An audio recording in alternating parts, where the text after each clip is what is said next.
Ka-Travel Bro. Travel, explore and learn. Don't forget to like, comment and subscribe to our channel for more content. Napakaswerte po ninyo.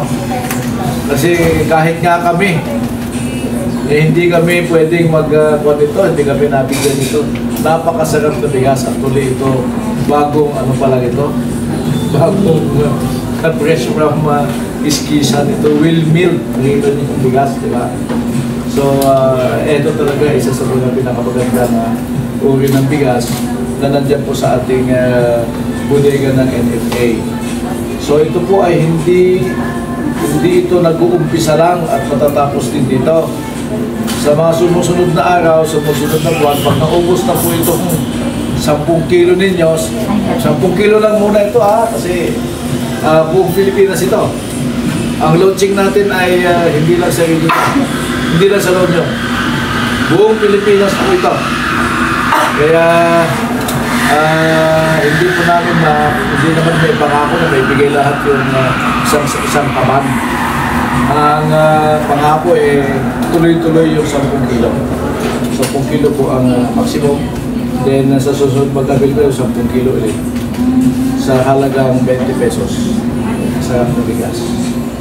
So, dito po ninyong mapapatunayan na ang pangako ng ating Pangulo ay tahimik lamang po nagtatrabaho pero totoo yung kanyang pangako. At kami po na naatasan na magpatupad nito ay ginagawa po namin ng lahat ng aming makakaya. Sabi nga ng ating director ng NFA nga yung preparation namin.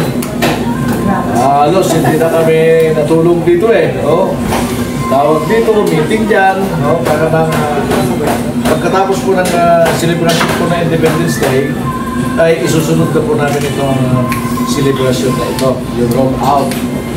Ay ito po ang panghuli na pupuntahan namin sa 5 napiling establishments na kung saan gaganapin namin ito roll out. Pero meron 54, 49 na lang, 49. At ang kabuuan po ng manggagawa na inilista ng La Union Chamber ay 11,000.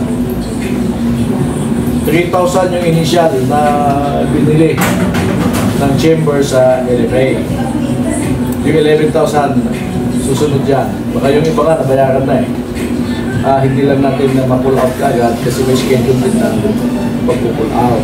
Alam natin sa LFA kanina na hindi pwede yung staggered na mag-pull out. Kailangan coordinated ito. Okay? Kung mag-pull out tayo ng dalawang libo na sako, pwede sigurong dalawang sasakyan na isang beses na pasok. Hindi pwede yung labas-pasok kasi yan din po ay minomonitor at dumadaan sa kiluhan So, sana po ay maging masaya kayo dito sa pinagkaloob po ng pamahalaan na programa. At hihimukin na rin po namin si Sir Jose, yung 10 piso, pwede na niya subsidize. Para maging 10 kilo na lang yung babayaran nyo. Kakausapin namin, di ba? Ilan ba yung empleyado ninyo?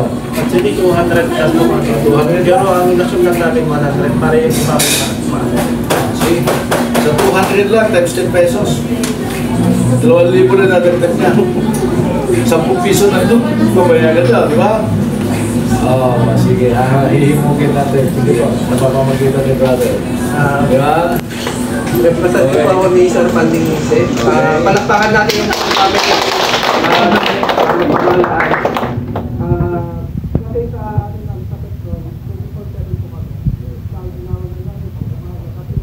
Sa gabi natutulog pa po. Sa galing din po sa akin, mas marami yung tingin kami. Meron kami sa CSI, power board meron po kami. Ito din, meron po kami. So kami ay nasasayahan kasi sa TV din namin napapanood to. Pero meron na po. Kaya check din namin yung bigas. Kami po mismo naglagay. Maganda po yung bigas. Bagong ani. Kaya nagpapasalamat po.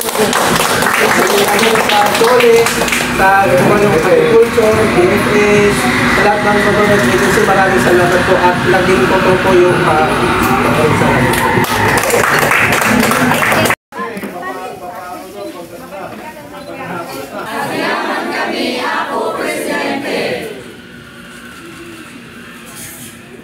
Maraming salamat sa panunood. Ka-Travel Bro, huwag kalilimutang mag-subscribe para updated sa susunod pa nating content.